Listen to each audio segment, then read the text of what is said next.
Assalamualaikum warahmatullahi wabarakatuh. Kami dari kelompok 3 yang beranggotakan Muhammad Bayi Haki NIM 190 210 104 095, Nur Fitriana Daryani NIM 190 210 104 100, dan saya sendiri Rizka Nirmala NIM 190 210 104 104, dan Siti Maimunah NIM 190 210 104 113. Pada video kali ini, kami akan membahas mengenai materi sistem reproduksi pada manusia.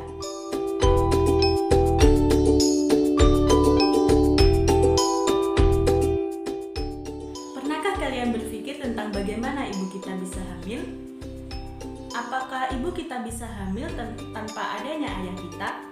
Tentu saja jawabannya tidak. Ibu bisa hamil karena ayah dan ibu kita memiliki alat reproduksi. Lalu, apa saja organ penyusun sistem reproduksi pada manusia?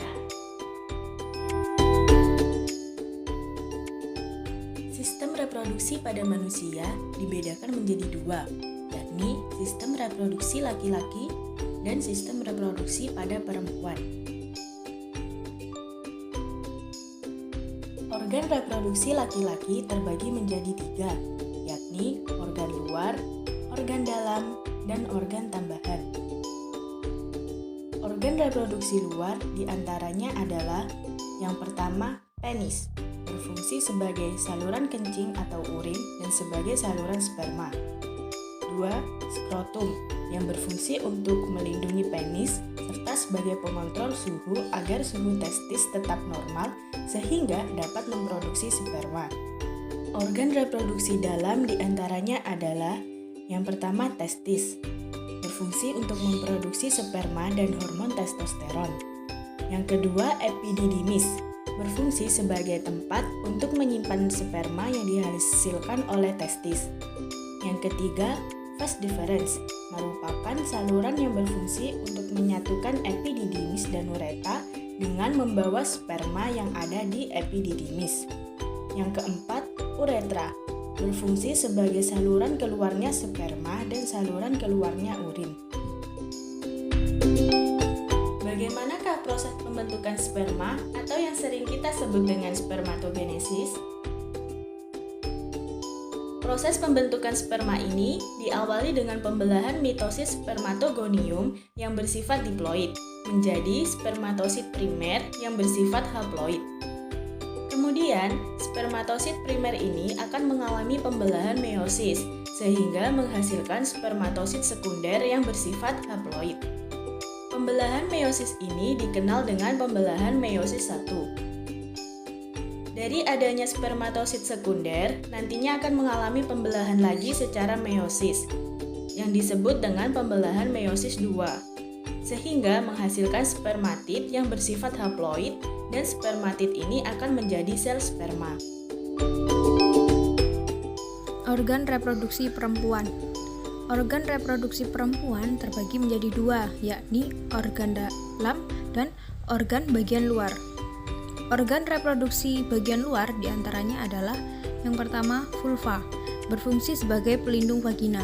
Kedua, klitoris, memiliki fungsi untuk menstimulasi dan merangsang wanita.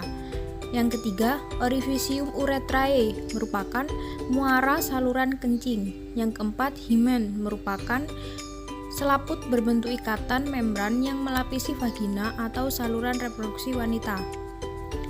Kemudian, pada organ reproduksi dalam, diantaranya adalah yang pertama, oviduk atau tuba falopi, berfungsi untuk menyalurkan sel telur ke uterus dengan gerakan peristaltik dan gerakan silia ada di dindingnya.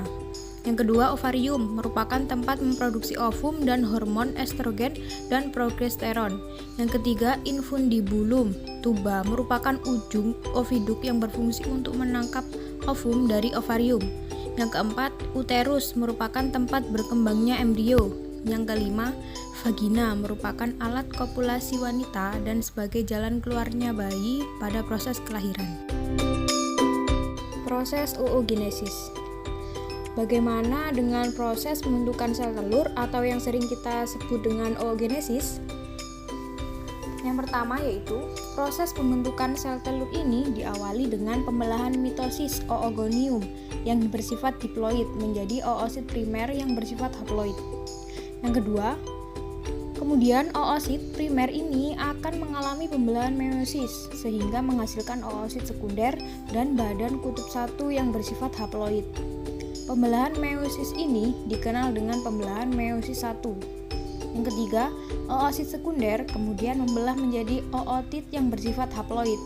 Sedangkan badan kutub 1 juga mengalami pembelahan meiosis menjadi badan kutub 2 yang bersifat haploid. Pembelahan yang terjadi ini dinamakan pembelahan meiosis 2.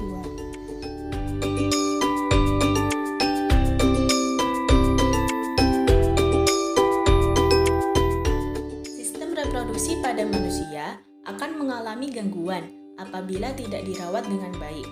Gangguan-gangguan yang terdapat pada sistem reproduksi manusia meliputi yang pertama HIV/AIDS.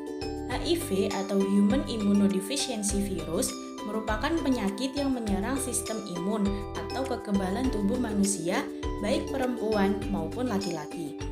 Adapun AIDS atau Acute Immunodeficiency Syndrome merupakan penyakit yang disebabkan oleh HIV.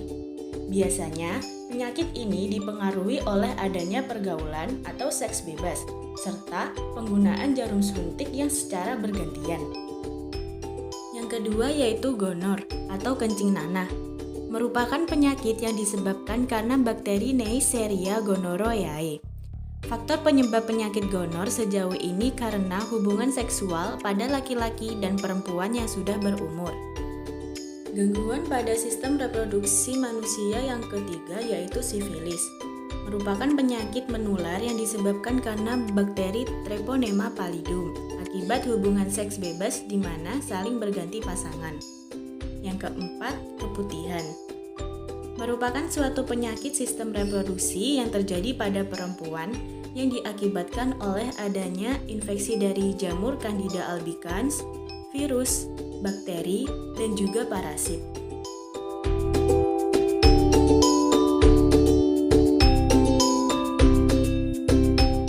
Upaya pencegahan. Yang pertama, memilih dan mengganti celana dalam yang berbahan katun dan bertekstur lembut.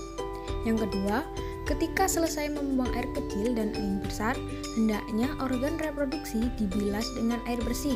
Keringkan sisa air yang masih menempel di kulit dengan menggunakan tisu atau handuk hingga benar-benar kering.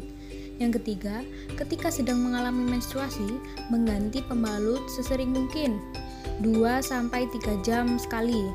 Yang keempat, olahraga secara teratur dan mengonsumsi makanan yang bergizi. Dan yang terakhir, memilih pergaulan yang baik.